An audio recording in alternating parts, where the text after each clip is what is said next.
بچہ آ گیا, یتیم بچہ. اس نے آ کے عرض کی, حضور 3 گھر میں افراد ہیں, میں, میری بہن اور میری بیوہ ماں.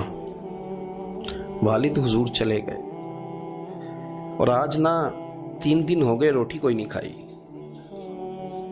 میں اس منظر کو بھی جانتا ہوں کہ جب یتیم گھر میں اکٹھے بیٹھے ہوتے ہیں اور پتہ ہوتا ہے ان کو کہ ہماری اماں کے پاس آج پیسے کوئی نہیں اور گھر میں روٹی بھی کوئی نہیں, تو پھر ان کو بھوک ہی نہیں لگتی. ہاں نہیں لگتی. اماں پوچھتی ہے, پتر روٹی کھانی ہے؟ نہیں میں تو سویرے جو کھایا تھا وہ ہضم ہی نہیں ہوا. اماں جی شاہی کوئی نہیں. یہ پردے اس طرح کر کے بچائے جاتے ہیں. ایک دوسرے کو تسلیاں دینا, ایک دوسرے سے پیار کا بڑھ جانا, ایک دوسرے کے لیے جذبات اور طرح کے بن جانا حکمت الہی کے تقاضے ہوتے ہیں. یا رسول اللہ صلی اللہ تعالی علیہ وسلم, بیوہ ماں ہے, یتیم بہن ہے, 3 دن سے کھایا کچھ نہیں. قربان جائیں وہ گھر جہاں سے کائنات کھاتی ہے ساری. حضور نے فرمایا, بلال جا کے ساری ازواج مطہرات سے پوچھ گھر میں کیا ہے. حضرت بلال کہتے ہیں میں سارے گھاری پوچھ آیا, ٹٹول آیا, ٹوٹل 21 کھجوریں نکلی. یہ 2 جہاں کے شاہ ہیں اور پاس کچھ رکھتے نہیں, 2 جہاں کی نعمتیں ہیں, ان کے خالی ہاتھ میں حضور کے سارے گھر کو میں ڈھونڈ 21 کھجوریں نکلی تو لا کے میں نے پیش کر دی, تو حضور نے ڈائریکٹ اس کو نہیں دی, نبی پاک نے اپنے ہاتھ پہ رکھ لی. اور کہتے ہیں پھر حضور نے نا اپنا منہ مبارک قریب کیا کھجوروں کے. صحابہ خود فرماتے ہیں کہ یہ جو حضور نے منہ مبارک قریب کیا نا تو نبی پاک برکت کی دعا کر رہے تھے. 21 کھجوروں پہ برکت کی دعا ہوئی. حضور نے اس بچے کو بلایا, تھپکی دی, فرمایا لے جا 7 تیری 7 تیری بہن کی. انہیں معمولی نہ سمجھنا ہو تو حضرت بلال کہتے ہیں حضور 3 بھی دے دینا کبھی تو 30 سال ختم ہی نہیں ہوتی. 30 سال گزر جاتے ہیں, نکالتے رہو کھاتے رہو, ختم ہی نہیں ہوتی. حضور نے فرمایا 7 تیری, 7 تیری بہن کی, 7 تیری والدہ کی, اور 7 حضور نے اور بھی تلقین فرمائی. فرمایا ایک سویرے کھایا کرنا, ایک شام کو کھایا کرنا. یہ لے جا. حضرت سیدنا بلال حبشی کہتے ہیں رضی اللہ تعالیٰ عنہ کہ بچہ لے کے جب باہر نکلا تو حضرت سیدنا معاذ ابن جبل دوڑ کے گئے اور جا کے بچے کے سر پہ شفقت سے ہاتھ پھیرا. کا فکر نہ کرنا, رب کریم تجھے بہترین سرپرست عطا کرے گا. پتر پریشان نہ ہونا, اللہ تیری مدد کرے گا. صرف حوصلہ دیا, سر پہ دست شفقت پھیرا, بچہ چلا گیا. تو حضور نے فرمایا معاذ ادھر آؤ نا ذرا. یا رسول اللہ حکم ہو. فرمایا کس چیز نے تمہیں اٹھایا بچے کے سر پہ ہاتھ رکھنے کے لیے؟ کس نے تمہیں کہا, کس چیز نے تمہیں اٹھایا جو تم بچے تک پہنچ گئے؟ عرض کی یا رسول اللہ وہ جو میرے دل میں اللہ نے یتیم کے لیے رحمت رکھی ہے نا, اس نے مجھے اٹھایا تھا, اور میں نے جا کے اس کے سر پہ دست شفقت پھیرا. تو حضور فرمانے لگے سن پھر, جو کسی یتیم کے سر پہ خالی ہاتھ بھی پھیر دے, جتنے بال اس کے ہاتھ کے نیچے آئیں گے نا, رب اتنی خطائیں معاف کرے گا, اتنی نیکیاں دے گا, اتنے درجے اس کو بلند کر دے گا.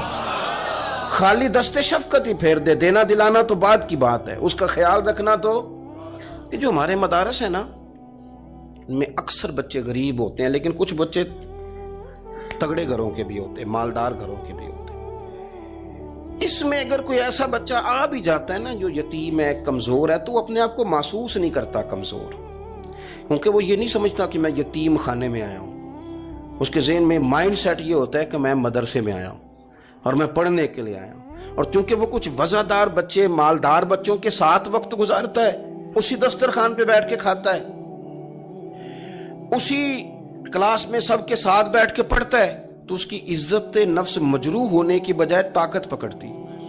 وہ برابری کی سطح پہ جب آتا ہے تو اسے محسوس ہوتا ہے کہ مجھے عزت دی جا رہی.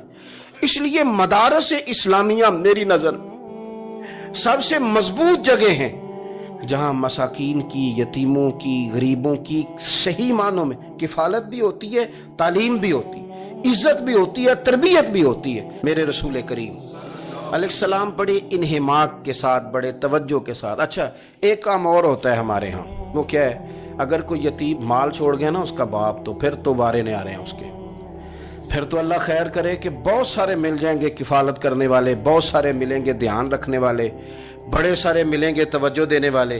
قرآن مجید نے فرما دیا ہے کہ جو یتیم کا مال کھاتا ہے وہ سمجھ لے کہ میں مال نہیں کھا رہا, میں آگ کھا رہا ہوں, آگ کھا رہا ہوں, آگ. سورہ نساء دیکھیے ہمارے ہاں اگر تو وہ مال چھوڑ گیا ہے تو پھر تو بہت سارے رشتہ دار مستقل اس کے محلے میں مکان لینے کو تیار ہو جاتے ہیں، الا ماشاءاللہ۔ پھر تو بڑے سارے ایسے بھی رشتہ دار بن جاتے ہیں جن کو والد کی موجودگی میں کبھی زیارت کا موقع بھی نہیں ملا تھا۔ یہ مال جو یتیم کا ہے اس کی تو زیادہ حفاظت کرنی تھی۔ ہم کئی دفعہ مسئلہ بتاتے ہیں، لوگ فتویٰ بازی شروع کر دیتے ہیں۔ مجھے بلایا گیا کہ ایک صاحب کا انتقال ہو گیا تو ان کا ختم شریف ہے، تو بچے ان کے نابالغ ہیں، تو میں نے کہا کہ آپ اس طرح کریں، ان کے مال میں سے زیادہ پیسے نہ صرف کریں۔ نہیں جی نہیں، بڑے پیسے کمائے ہیں جی، اس نے ساری زندگی باہر نکالی ہے تو لاکھوں کروڑوں کمائے ہیں، تو چھوٹا گوشت پکائیں گے، بکرے کا گوشت پکائیں گے اور ہم ان کا ختم شریف دلائیں گے۔ تو میں نے کہا صاحب آپ رشتہ دار ہیں، ان کے بچوں کے مال کی حفاظت کریں۔ ختم شریف تو اس میں گوشت زیادہ ہونا ضروری نہیں، اس میں تو درد سے دعا کرنا ضروری ہے، اس میں تو تلاوت قرآن پاک کے سال ثواب میں ضروری ہے، ذکر اذکار ضروری ہیں۔ لیکن کیا کیا جاتا ہے کہ بے دریغ مال ان کا اگر ہو تو، ایک حدیث پاک ہے بخاری مسلم میں، بڑے غور سے سنیے گا اور اس کے اندر جتنے پہلو ہیں ان پر پوری توجہ دیجئے گا کہ کہیں ہم ادھر آ تو نہیں گئے۔ رسول پاک صلی اللہ علیہ وسلم نا ہمارے لیے سب سے بڑے حکیم ہیں، سب سے زیادہ حکمت حضور نے ہمیں بتلائی ہے کہ اس رستے چلو گے تو بچو گے، اس رستے جاؤ گے تو ہلاک ہو جاؤ گے۔ نبی کریم علیہ السلام نے فرمایا، بخاری مسلم ہے، فرمایا 7 ہلاک کرنے والی چیزوں سے بچنا، اگر ان میں تم چلے گئے تو ہلاک ہو جاؤ گے۔ 7 چیزیں ہیں جو تمہیں ہلاک کر دیں، برباد ہو جاؤ گے، تباہ ہو جاؤ گے، ہلاکت کا سفر ہے یہ، 7 چیزوں سے بچو۔ یا رسول اللہ صلی اللہ علیہ وسلم وہ کون کون سی؟ تو حضور نے فرمایا اللہ کے ساتھ شریک نہ کرنا، ہلاک ہو جاؤ گے۔ دوسرا نبی پاک صلی اللہ علیہ وسلم نے فرمایا جادو نہ کرنا، ہلاک ہو جاؤ گے، ہلاک۔ اور یار جسے حضور فرما رہے ہیں ہلاک ہو جائے وہ بچے گا؟ نبی پاک صلی اللہ علیہ وسلم نے تیسرے نمبر پر فرمایا جس شخص کے قتل کرنے کو اللہ نے حرام قرار دیا ہے اسے قتل نہ کرنا، ہلاک ہو جاؤ گے۔ چوتھے نمبر پر رسول پاک علیہ السلام نے فرمایا سود نہ کبھی بھی کھانا، ہلاک ہو جاؤ گے، ہلاک۔ بڑی بڑی دلیلیں دی بینک والوں نے، بڑا سمجھایا تو عادی صاحب مان گئے، محترم مان گئے، کہنے لگے نہیں جی نہیں وہ کاروبار میں لگاتے ہیں۔ بڑے بھولے بالے ہیں ہم، پتہ سارا ہے۔ اور دیکھو سب کاموں کے باوجود مستقل بینکوں میں پیسے اس اکاؤنٹ میں رکھے ہوئے ہیں جہاں سے مستقل سود آتا ہے۔ حضور نے فرمایا نہ کرنا یہ کام۔ تو کہتا ہے میں سود پہ پیسے لے کے کاروبار چمکاؤں گا، تیرے نبی پاک نے تو فرمایا تو ہلاک ہو جائے گا۔ تو کہتا ہے میں مل لگاؤں گا، حضور نے تو فرمایا ہلاکت ہے۔ تو کہتا ہے میں بڑا کچھ کر جاؤں گا تو ہلاکت ہے۔ اچھی طرح سمجھ لیں، اصل مال بھی ضائع ہو جاتا ہے اس بندے کا جو سود کا مال ملا لیتا ہے، اصل برکت بھی اڑ جاتی۔ اور میرے نبی ایک پاک صلی اللہ علیہ وسلم نے 5ویں نمبر پہ فرمایا یتیم کا مال نہ کھانا، ہلاک ہو جاؤ گے، نہ کھانا ان کا مال، یہ کروڑوں ہو، اربوں ہو یا 10 روپے ہو، یتیم کا پیسہ نہ کھا جانا، ہلاک ہو جاؤ گے، ہلاکت تمہیں آ لے گی۔ اور پھر 6 نمبر پر نبی پاک علیہ السلام نے فرمایا کفر سے جہاد ہو رہا ہو تو کبھی پیٹ پھیر کے بھاگنا نہ، ہلاک ہو جاؤ گے۔ اور 7ویں نمبر پر اللہ کے رسول نے فرمایا بے قصور اور بے گناہ عورت پر تہمت نہ لگانا، بلا وجہ بہو کے کھاتے نہ کچھ ڈال دینا، بلا وجہ بھابھی اور بیوی اور کسی بھی خاتون پر کوئی الزام بے قصور عورت پر بہتان نہ لگانا۔ مار مار کے ایک شخص نے بحال کر دیا بیوی کو اور بعد میں پتا چلا کہ جی مجھے شک ہے تویز کراتی ہے۔ کیا آپ کی سوچ ہے؟ مسلمان اللہ کو ماننے والا اور اس باتوں پر الزام لگائے گا تویز کرا کے لاتی؟ بے قصور عورت پر بہتان، ایک تو بات ہے اسے مارنا اور ایک یہ ہے کہ کوئی تکلیف دینا، اور ایک خالی اتنی بات کی کہ بہتان بھی نہ لگانا، اس پر الزام نہ لگانا، یعنی تم نے صرف بے قصور عورت پر الزام ہی لگایا تو حضور فرماتے ہیں ہلاک ہو جاؤ گے۔ یہ ہلاکت والا کام ہے، لیکن ہم بغیر سوچے سمجھے کہہ دیتے ہیں اس نے کہا ہے، اس نے کیا ہے، یہ کرتی ہے، یہ کام نہیں کریں۔ یہ 7 وہ چیزیں ہیں جو ہلاک کر دیں گی۔ نبی پاک صلی اللہ تعالی علیہ وآلہ وسلم فرماتے ہیں میں نا جنت کا دروازہ کھولوں گا تو ایک عورت کو نا میں سبقت لے جاتے ہوئے دیکھوں گا، یعنی وہ جلدی سے جنت میں داخل ہو رہی۔ یا بعض شارحین کہتے ہیں کہ حضور داخل ہوتے ہی سب سے پہلے اس کا چہرہ دیکھیں گے، حضور فرمائیں گے تو پہلے ہی آ گئی، بی بی جنت میں، حضور نے دروازہ کھولا تو جلدی سے نظر آئی، تو پہلے آ گئی۔ سب نے لکھا ہے کہ اس عورت کی شان یہ ہے کہ سب سے پہلے جنت میں گئی۔ میں نے حدیث پڑھی تو میں نے نیچے حاشیے میں لکھا، میں نے کہا میرا خیال یہ ہے کہ اس کی زیادہ شان یہ ہے کہ جنت میں اس کی سب سے پہلی ملاقات مدینے والے محبوب سے ہو گئی۔ یہ دیکھو کتنی بڑی شان۔ حضور فرمانے لگے تو کیسے پہلے آ گئی، کون ہے تو؟ وہ کہنے لگی حضور میں بیوہ ہوں، میرے بچے یتیم تھے، میں نے ان کی خاطر نہ بیٹھی رہی، میں نے نکاح نہیں کیا، میں نے ان یتیموں کی پرورش کی، بیوہ بن کے زندگی گزار دی، ان یتیموں کے لیے بیٹھی رہی۔ اس کو جائز ہے، یہ کر سکتی تھی، لیکن اس نے سوچا کہ میں ان کی نگہبانی یتیموں کے لیے بیٹھی رہی۔ آج شان یہ ہے کہ مدینے والے کے لیے جب دروازہ کھلا ہے تو اس بی بی کو بھی رب کریم نے فوراً ہی جنت عطا فرما دی۔ یہ سب سے پہلے گئی۔ میں نے دیکھی ہیں ایسی عورتیں 23 سال میں بیوہ ہوئی پر عمر بچوں کے نام کر دی۔ اسے پتہ تھا کہ کل کو جب یہ بڑے ہوں گے تو یہ اپنے کمرے کا دروازہ بند کر لیں گے، یہ نہیں پوچھیں گے کہ اماں سوئی ہے کہ جاگ رہی ہے، ان کا آنا جانا الگ سے ہو جائے گا، ان کے تعلقات اپنے ہو جائیں گے، پر یہ بیٹھی رہی، یہ بیٹھی رہی۔ اس نے بچوں کو وقت دیا تو بچے تو کیا اس کو صلہ دیتے تھے، رب نے یہ صلہ دیا ہے کہ سب سے پہلے اسے جنت میں داخلہ عطا فرمایا۔ ابو داؤد شریف میں مسند امام احمد بن حنبل میں حدیث ہے، نبی پاک صلی اللہ علیہ وسلم کے چچا زاد تھے حضرت جعفر طیار، مولا علی شیر خدا کے بھائی تھے، جنگ موتا میں شہید ہو گئے۔ وہاں سے کوئی خبر لے کے نہیں آیا، لیکن رب خبریں دیتا ہے نا اپنے حبیب کو، اللہ غیب کے خزانوں کی کنجیاں دیتا ہے اپنے محبوب کو۔ نبی کریم صلی اللہ تعالی علیہ وسلم نا ان کے گھر گئے، ان کی زوجہ کا نام اسماء بنت امیس تھا۔ حضور نے فرمایا اسماء میرے بھتیجوں کو میرے پاس لاؤ، محمد بن جعفر اور عبداللہ بن جعفر رضی اللہ تعالیٰ عنہ۔ بچے قریب آئے، حضور کو پتہ ہے ان کے والد شہید ہو گئے۔ نبی پاک نے اپنی ناک مبارک ان کے رخساروں پہ رکھے، پھر حضور نے ان کا ماتھا چوما، پھر نبی پاک صلی اللہ علیہ وسلم نے سینے سے لگایا، فرمایا حجام کو بلاؤ نا ذرا، ان کے بال تراشے، کتنی بڑے ہو گئے، حجامت ہونے والی۔ حضور پیار کر رہے تھے، آنکھوں میں آنسو تھے، تو جناب اسماء قریب آئیں، کہنے لگے حضور میرے شوہر کی کوئی خبر آ گئی ہے؟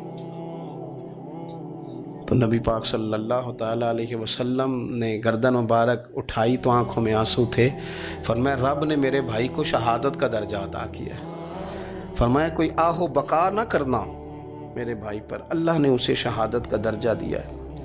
حضرت جعفر طیار کے گھر والوں کے لیے حضور نے صحابہ کو حکم دیا کہ یہ غم میں ہیں، ان کے لیے کھانے پکا کے لاؤ۔ پھر نبی پاک ان بچوں سے پیار کرنے لگے، فرمانے لگے یہ جو ہے نا محمد بن جعفر یہ اپنے دادا جناب ابو طالب سے ملتا جلتا ہے، اور یہ جو عبداللہ بن جعفر ہے یہ تو سارا میرے ساتھ ملتا جلتا ہے۔ نبی پاک صلی اللہ علیہ وسلم پیار کرتے، باتیں کرتے، حضرت اسماء رونے لگیں۔ یہ ابو داؤد شریف میں مسند امام احمد بن حنبل میں چمکتے جملے۔ عرض کرنے لگی حضور میرے بچوں کا کیا بنے گا، کون کفالت کرے گا؟ قربان جائیں رسول پاک صلی اللہ علیہ وسلم کے کیا جملے، یتیموں کے لیے حضور کا نوازنے کا کیا انداز ہے۔ فرمایا اسماء تو فکر نہ کر، انا ولیہم فی الدنیا والآخرہ، فرمایا میں دنیا میں بھی ان کا وارث بنوں گا، قیامت کے دن بھی ان کا وارث بنوں گا۔ تو صرف دنیا کی بات کرتی ہے کہ نظام معیشت کا کیسے چلے گا، اور میرا وعدہ یہ ہے کہ دنیا میں بھی ان کی سرپرستی کروں گا، آخرت میں بھی سرپرستی کروں، آخرت میں بھی میں ان کا خیال رکھوں گا۔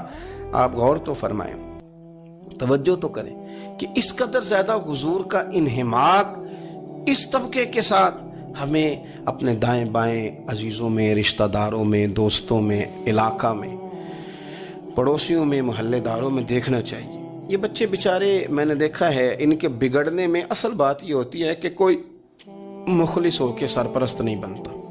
آگے بڑھیں، اپنی اپنی خدمات پیش کریں، اور جس طرح ہمارا بچہ بگڑ جائے تو ہم اس کے لیے پوری کوشش کرتے ہیں، جدوجہد کرتے ہیں، حالات، واقعات، پس منظر، پیش منظر کا جائزہ لیتے ہیں کہ کون سے اسباب اختیار کیے جائیں تو یہ ٹھیک ہو سکتا ہے۔ وہ ساری چیزیں ان کے لیے بھی ہمیں اختیار کرنی چاہیے، اور یہ بچے اگر احساس ذمہ داری پکڑ جائیں، جو وارث سے محروم ہو جاتے ہیں، یہ اگر احساس ذمہ داری پکڑ جائیں تو پھر یہ قوموں کی قیادت کرتے ہیں، پھر یہ بہت بڑے جانباز ثابت ہوتے ہیں، پھر یہ اپنے گھر گھرانے کا نہیں، یہ ملتوں کے، قوموں کے لیے مشعل راہ بنتے ہیں۔ لیکن شرط یہ ہے کہ ہم ان کے لیے اپنے دلوں کو کشادہ کریں، سینوں کو وسیع کریں۔ غریبوں کا بھی دل نہیں کرتا غریبوں سے دوستی کرنے کو، وہ بھی کسی تگڑے بندے سے۔ غریب 3-4 غریب مل کے ایک غریب کی مدد کرنی شروع کرے نا تھوڑی تھوڑی، تو ہمیں وزیروں، مشیروں، ایم پی، ایم این اے کی ضرورت ہی نہ رہے۔ امام حسین گزر رہے تھے، امام زین العابدین فرماتے ہیں کچھ لوگ زمین پہ بیٹھ کر روٹی کھا رہے تھے، تو انہوں نے امام صاحب سے کہا حضور آ جائیں،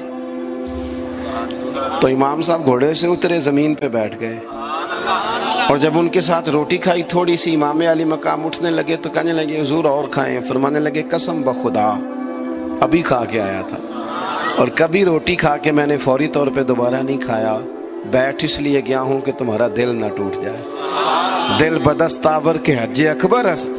عزیز دوستو، غریب پروری، بہادری، اور سب سے بڑی بات یہ کہ قناعت پسندی، تھوڑے پہ گزارا۔ یہ جو ہم روز دکھ سناتے ہیں نا اپنے بیٹوں کے، بیٹیوں کے، پریشانیاں، آزمائیاں ہم نے طاری کر لی ہیں۔ میں اکثر کہتا ہوں کسی کی بیٹی اتنا کام نہیں کرتی اس کے ہاتھوں پہ چھالے پڑ جائیں، لیکن حضور کی بیٹی کرتی ہے، محبوب کی شہزادی یہ کام کرتی ہے کہ ہاتھوں پہ چھالے پڑ جائیں۔ نبی پاک صلی اللہ تعالی علیہ وسلم کی شہزادی یہ کام کرتی تھی، ڈیوٹی کرتی تھی ذمہ داری سے۔ اور کنز المال میں وہ چمکتے دمکتے لفظ حدیث کے موجود ہیں کہ اونٹ کے بالوں کی بنی ہوئی چادر اوڑھ کے سیدہ فاطمہ چکی پیس رہی، محبوب نے دیکھا، آنکھوں میں آنسو بھی آئے۔ پتہ فرمایا کیا؟ فرمایا فاطمہ بیٹا دنیا میں تھوڑی سی تکلیف برداشت کر، آخرت کی ساری عزتیں اللہ تجھے ہی عطا فرمائے گا۔ اپنے گھروں کے اندر یہ خوبصورت ماحول لائیں۔ اور پھر سب سے بڑی بات یہ تھی کہ ان کا جو رشتہ تھا نا مصلی کے ساتھ۔ سبحان اللہ۔ یہ اذان کس کی ہے؟ اذان ایک کا ہی جواب دینا ضروری ہوتا ہے جی، زیادہ اذانیں ہو رہی ہیں نا تو ایک کا ہی جواب دیا جاتا ہے، آپ توجہ کریں میری بات پر۔ عزیز دوستو، نبی پاک صلی اللہ بہت بڑی تگڑی ہے۔ او جناب وہ آج کل جو ہمارے نقیبے محفل ہوتے ہیں نا وہ تو کوئی صلی اللہ علیہ وسلم، ہمارے جو محفل کے اسٹیج سیکٹری ہوتے ہیں وہ تو کوئی 3-4 منٹ لگاتے ہیں جنت میں بھیجنے میں، پر نعت خواں تو 1.5 منٹ ہی لگاتا ہے۔ اندر تسی جلسہ کراؤ تو جنت تہاڈی۔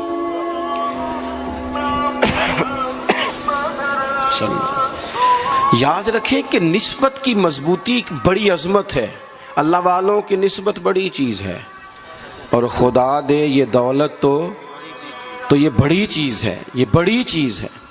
یاد رکھ لیں میرے عزیز کہ جب آپ کا رشتہ اگر نسبت تگڑی ہے تو عبادت کرنے سے تو اور تگڑی ہو جائے گی، مصلی پہ بیٹھنے سے تو اور مضبوط ہو جائے گی۔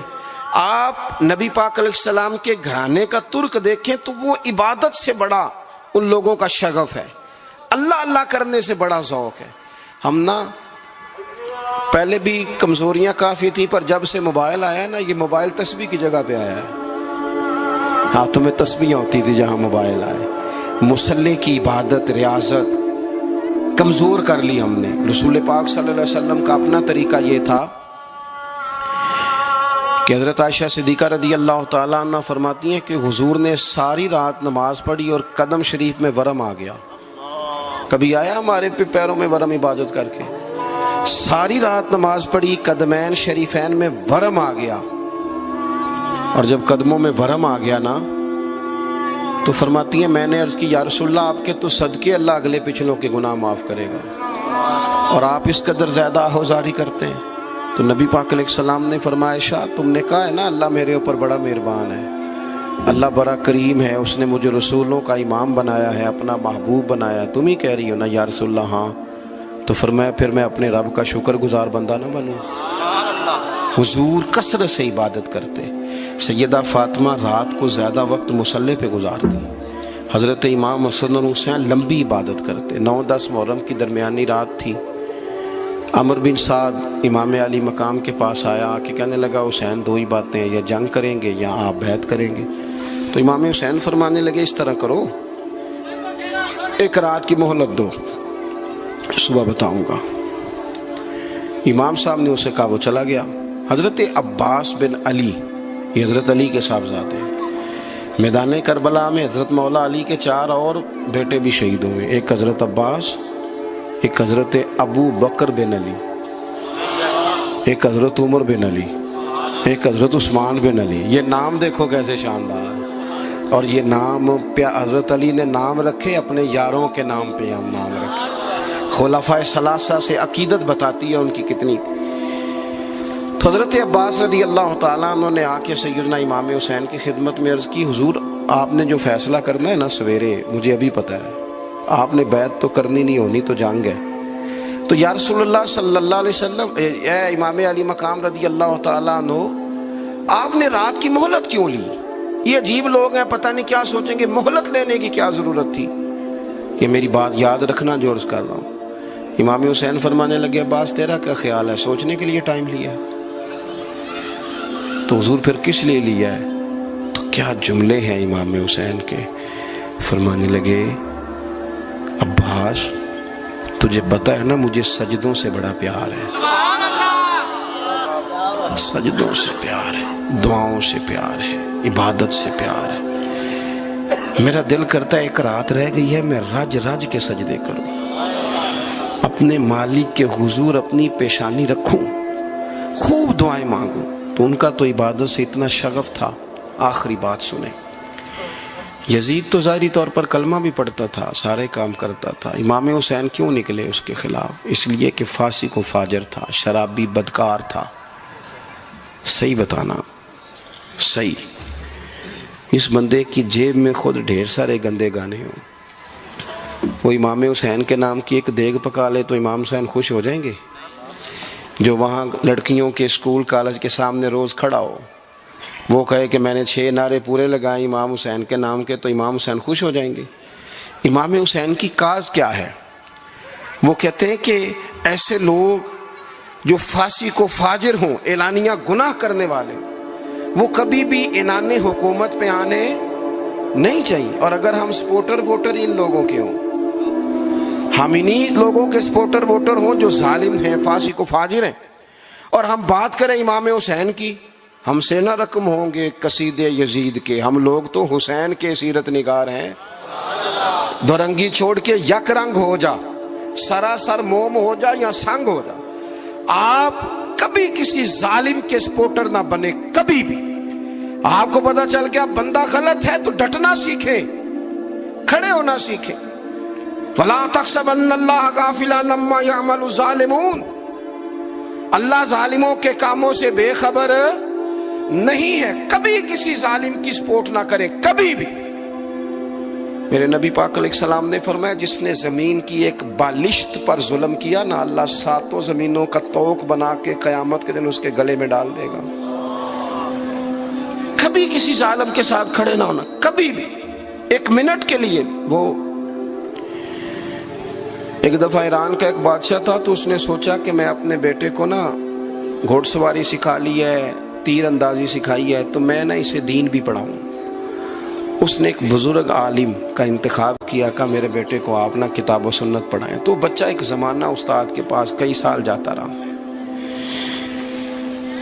جب اس کی تعلیم مکمل ہو گئی نا، تو ایک دن فارغ ہو گیا، جس طرح ہمارے ہاں چلیں آمین ہوتی ہے یا دستہر ہوتی ہے، بچے کی تکمیل ہو گئی۔ ایک دن ویسے ہی استاد صاحب نے گھر بلایا، کہا پتر میرے پاس آؤ۔ بچہ چلا گیا تو استاد صاحب نے اندر سے کنڈی لگا لی اور بچے کو کافی سارے تھپڑ مارے، کھینچا، زد و کوب کیا، مارا۔ بچے نے گھر آ کے والد کو شکایت لگائی تو والد کہنے لگے، پتر تیرے استاد عالم فاضل بندے ہیں، ایسے بلا وجہ مارا، میری سمجھ میں نہیں آتا۔ ماں کو کہا تو اماں کہنے لگی، پتر تیرا باپ کہتا تو ٹھیک ہے، چلو حالات بدل گئے، زمانہ بیت گیا، وہ بادشاہ فوت ہو گیا، یہ بیٹا تخت پہ بیٹھا۔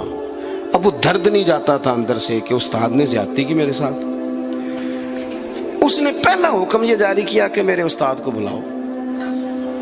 استاد بڑے بوڑھے ہو گئے تھے، ضعیف تھے، چھڑی پہ جھکے ہوئے، 2 بندے لے کے آئے، استاد جی کو کھڑا کیا، استقبال کیا، کرسی بھی دی۔ کہنے لگا استاد جی ناراض نہ ہونا، میں بے اختیار تھا، آپ سے پوچھ نہیں سکا، آج میں نے پوچھنے کے لیے بلایا ہے، میرا قصور کیا تھا؟ استاد صاحب نے یوں آنکھیں کھولی، کہنے لگے پتر یہ جو آج دن آیا نا اسی دن کے لیے مارا تھا، یہ جو آج دن آیا ہے نا اسی دن کے لیے تیری پٹائی کی تھی۔ کہا استاد جی کیوں؟ کہنے لگے پتر کتنے کو سال ہو گئے مار کھائی کو؟ کہا کو 13-14 سال ہو گئے، بھولی تو نہیں نہ زیادتی؟ کہا جی بھولی نہیں۔ فرمانے لگے اس لیے تجھے مارا تھا کہ ایک نہ ایک دن تو نے باپ کی جگہ پہ بیٹھنا ہے، پتر خیال رکھنا اگر میں نے تیرے ساتھ کوئی زیادتی کی تھی تجھے 14 سال نہیں بھولی تو تو بھی کسی کے ساتھ نہ کر بیٹھنا، اسے قیامت تک نہیں بھولے گی، اور ایک عدالت صبح قیامت بھی لگے گی، پھر وہاں جواب دینا ہے ثم لتسألن یومئذ عن النعیم۔ جو تمہیں اقتدار کی نعمت ملی ہے اس کا خیال رکھنا، اللہ تعالیٰ حساب لے گا۔ غریب آدمی کو قرض کی ضرورت پڑ گئی، 1000 دینار چاہیے۔ میں کہہ چکا ہوں کہ درہم چاندی کا ہوتا تھا، دینار سونے کا، اب 1000 دینار لینا ہے۔ تو جس بندے سے اس نے کہا، اگرچہ وہ نیک بندہ تھا، اس نے کہا یار 1000 دینار دے دو، تو کہنے لگا کوئی گواہ ہے تیرے پاس؟ وہ کہنے لگا غریبوں کا گواہ کون ہوتا ہے؟ ہاں ایک گواہ ہے۔ کہا کون؟ کا میرا رب، وہ تیرے اور میرے بیچ گواہ ہے۔ اس نے کہا کوئی کفیل، اگر تو پیسے نہ دے سکے تو وہ بعد میں دے دے، یا تجھے کچھ ہو جائے تو وہ دے دے۔ اس نے کہا کفیل بھی میرا اللہ ہی ہے، میرے پاس اگر ہے تو رب کریم کا نام ہے، اگر اعتماد کر سکتا ہے تو کر لے۔ بندہ نیک تھا، اس نے کہا رب کے نام پہ، رب کی کفالت پہ، اللہ کو گواہ بنا کے میں تیار ہوں تجھے 1000 دینے کی۔ اس نے 1000 دینار دے دیا، وقت واپسی کا طے ہو گیا۔ وہ چلا گیا پیسے لے کے، اس نے پوری محنت کی کہ میں نے وقت پہ پیسے لوٹانے، پوری محنت بھی کر لی، اللہ نے مدد بھی کر دی، پیسے بھی اس تاریخ کو اسے مل گئے۔ بعض لوگوں کا تو لوٹانے کا دل ہی نہیں نہ ہوتا۔ فرمایا حدیث پاک میں کہ تو لوٹانے کا ارادہ کر، رب تیری مدد بھی فرمائے گا۔ لیکن یہاں بہت سارے لوگ کہتے ہیں خیر ہے، ارادہ ہی نہیں، تو پھر جس طرح کا بندے کا گمان ہو رب بھی اسی طرح کا معاملہ فرماتا ہے۔ اس نے پیسے جمع بھی کر لیے اور واپس دینے کو تیار بھی ہو گیا، لیکن رستہ بحری جہاز کا تھا، کشتی کا تھا، دریا کے رستے واپس آنا تھا۔ اب وہ جب آ گیا دریا کے کنارے تو بڑی کوشش کی، پر وہاں اسے کوئی کشتی نہیں ملی۔ وقت پہ پیسے لوٹانے ہیں، سفر کرنا ہے، اب سواری میسر نہیں ہے۔ سوچ سوچ کے پریشان تھا کہ میں نے تو اللہ کے نام پہ لیے۔ اچانک دل میں ایک تجویز آئی، اس نے ایک لکڑی لی، لکڑی کو اندر سے کھولا، 1000 دینار اس میں بھرا، بخاری پڑھ رہا ہوں، اور ساتھ ایک خط بھی لکھا کہ یار میں پیسے پہنچانا چاہتا تھا پر مجھے کوئی چیز نہیں ملی دریا کے اس پار آنے، اللہ کے نام پر تیری طرف روانہ کر رہا ہوں۔ اور یہ کہہ کہ وہ لکڑی دریا میں رکھ دی، وہ لکڑی ڈوب گئی ہے، واپس آ گیا۔ وہ جس نے پیسے لینے تھے وہ عین مقررہ وقت پر دریا کنارے آیا۔ صبح سے سر شام تک اس نے انتظار کیا، دل ڈھلنے لگا تو دل میں خیال آ گیا کہ یار نہیں، اس نے دینے ہی نہیں، جھوٹا وعدہ کر گیا، پہنچا ہی نہیں وقت پہ۔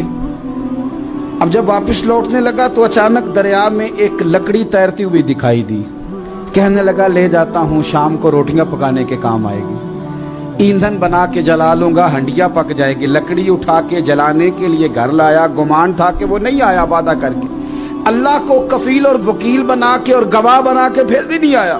لکڑی لے کے گھر گیا، بخاری ہے، اور جب اس کو چیرا نہ کہ میں اس کی آگ جلاؤں گا، کھولا تو اندر سے 1000 دینار بھی نکل آیا، خط بھی نکل آیا۔ اب ذرا سمجھنا، اس کے دل میں بات کس نے ڈالی کہ تو لکڑی میں پیسے ڈال دے؟ اللہ نے۔ اس بندے کو مقررہ وقت پہ کنارے بھیجا کس نے؟ لکڑی صرف اسی کے ہاتھ آئی تو یہ بندوبست کیا کس نے؟ اللہ نے۔ گھر جا کے چیری تو پیسے بائی حفاظت اس تک پہنچائے کس نے؟ تو پھر ہمیں بھی توجہ اللہ کی جانب ہی کرنی چاہیے، ہمارے پہ دل کی توجہ رب کی طرف ہی ہونی چاہیے نا، ہمیں ادھر ادھر جانے کی، دیکھنے کی، بندوں پر غور کرنے کی ضرورت کیا ہے؟ وہ پیسے پہنچ گئے، یہ وہاں اپنی جگہ پہ پریشان تھا، اس نے 1000 دینار اور جمع کیا۔ پھر دوبارہ ایک دن دریا کنارے آیا، کشتی مل گئی، بیٹھ کے اپنے اس بھائی کے پاس آیا، کہنے لگا دیکھنا مجھ پر بدگمان نہ ہونا، پیسے اس تاریخ کو بھی جمع کر لیے تھے، دریا پہ آیا تھا پر کشتی نہیں ملی تھی، پھر میں نے نا لکڑی میں ڈال کے خط ڈال کے تیری طرف بھیج بھی دیے تھے، لیکن آج میں پھر لے کے آ گیا ہوں۔ وہ کہنے لگا خوش ہو جا، جس رب کو تو نے میرا اور اپنا گواہ بنایا تھا اس رب نے میرے تک پہنچا بھی دیے ہیں۔ جب لوگ اللہ کو گواہ بناتے ہیں، رب کی جانب اپنی توجہ کرتے ہیں، اپنی چاہتوں، خواہشات اور اپنی ساری چٹھیاں اپنے رب کریم کی رحمت کی طرف روانہ کرتے ہیں، پھر اللہ اپنے بندوں کو مایوس نہیں کرتا، اللہ اپنے بندوں کو نواز دیتا ہے۔ حضرت عبد الرحمن ابن عوف کہتے ہیں میرا ایک دن دل کیا تھا کہ یہ دولتیں چلی جائیں، میں غریب ہو جاؤں۔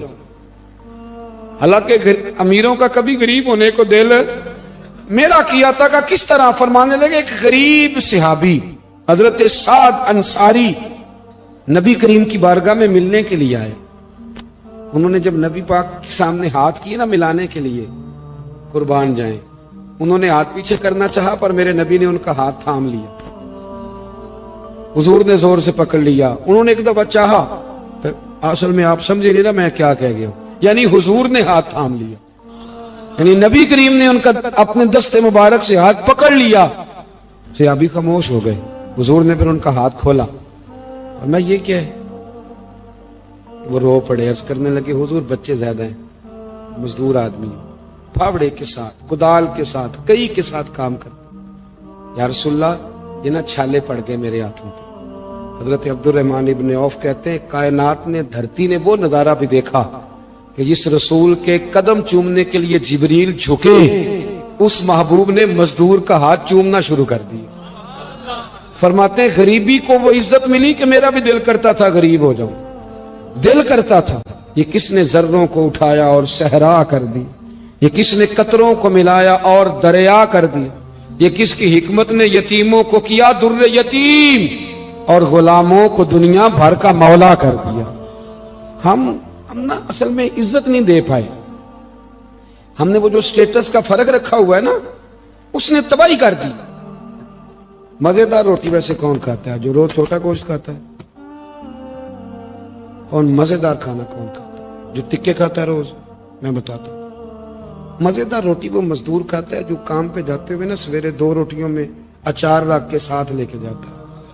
میں ذمہ داری سے کہہ رہا ہوں، کبھی دیکھ لینا اسے کھاتے، ہاں کبھی دیکھنا، مدرسے میں مزدور لگے ہوئے تو میں دیکھتا تھا 2 روٹیاں سویرے، وہ تو نخرہ کرتا ہے بھائی، لوگ کہتے ہیں یہ مجھے باندھا ہے، یہ مجھے کھلا ہے، اس میں نمک زیادہ ہے، اس میں، کیونکہ وہ امیر آدمی ہے جو 50,000 روپیہ روز کا کماتا ہے، وہ تو پیسے دیکھ ہی نہیں سکتا، وہ تو سیدھے بینک میں جاتے ہیں، بینک سے نکل جاتے ہیں۔ وہ تو 600 روپیہ دیہڑی کماتا ہے نا، 600، وہ 3 دفعہ ہاتھ جھاڑتا ہے، 3 دفعہ بسم اللہ پڑھتا ہے۔ ہاں وہ یہ 50,000 والے کو کہاں بسم اللہ یاد رہتی ہے؟ تو آئے بینک میں اور گئے بینک سے۔ مزدور سویرے 2 روٹیاں باندھ کے لاتا ہے، دوپہر تک وہ اچار جو رکھا ہوتا ہے وہ بھی آدھا پونے کو لگ جاتا ہے، لیکن وہ تھوڑی سی چھاؤں دیکھتا ہے۔ اے سی والے کمرے میں اتنا چسکا نہیں روٹی کھانے کا، لیکن وہ تھوڑی سی چھاؤں دیکھتا ہے، اس کے نیچے جاتا ہے، پھر اپنے ہاتھ دھوتا ہے، پھر پانی بھرتا ہے پیالے میں، اور پھر جب وہ بسم اللہ شریف پڑھ کے کھاتا ہے، کبھی اس کی آنکھیں دیکھو، کبھی اس کا کبھی نظام دیکھو، اور پھر جب وہ روٹیاں کھا کے آسمان کی طرف دیکھتا ہے تو لگتا ہے کائنات کا سب سے بہترین کھانا کھایا ہے اور بہترین شکریہ بھی ادا کر رہا ہے۔ میں آپ کو صحیح کہہ رہا ہوں، نبی پاک صلی اللہ علیہ وسلم کی حدیث ہے، حضور نے فرمایا دنیا کا بہترین کھانا وہ ہے جو انسان محنت کی مزدوری سے کھاتا ہے، بہترین روٹی ہے وہ، بہترین۔ نبی پاک نے غریبی کو عزت دی۔ نبی کریم کا انقلاب یہ ہے کہ، اور حضور نے نا ایک اور بات بھی ذہن میں رکھی، نبی پاک صلی اللہ علیہ وسلم نے لوگوں کو بتایا کہ گناہ ہوتا ہے، کیمرے لگانے سے گناہ نہیں ختم ہوتے، کیمرے لگانے سے گناہ نہیں ختم ہوتے، چوکیاں بنانے سے نہیں ختم ہوتے، گناہ تب ختم ہوتے ہیں جب احساس پیدا ہو جائے کہ یہ چیز غلط۔ میرے معاشرے میں گالی کو لوگ گناہ ہی نہیں سمجھتے، بالکل یہ تو کوئی جرم ہی نہیں، حالانکہ حضور صلی اللہ علیہ وسلم نے فرمایا مومن کو گالی دینا اعلانیہ فسق ہے، جو کسی مومن کو گالی دیتا ہے وہ اعلانیہ اللہ کی نافرمانی کرتا ہے، یہ کوئی گناہ ہی نہیں۔ اب 2 3 5 لطیفے جھوٹے سنا جانا یہ گناہ ہی کوئی نہیں۔ اور نبی پاک نے فرمایا مومن بزدل ہو سکتا ہے، کنجوس ہو سکتا ہے، پر میرا مومن جھوٹ نہیں بولتا۔ آپ سمجھے بات، ہمارے ہاں یہ معیار بن گیا کہ ہم نے گناہ کو گناہ نہیں سمجھا۔ نبی کریم نے نا انقلاب یہ برپا کیا کہ دلوں کے اندر سے نا میل کچیل نکال کے احساس پیدا کر دیا کہ گناہ ہوتا ہے۔ احساس، جب آپ کو احساس پیدا ہو جائے نا کہ مجھ سے، آپ یقین کریں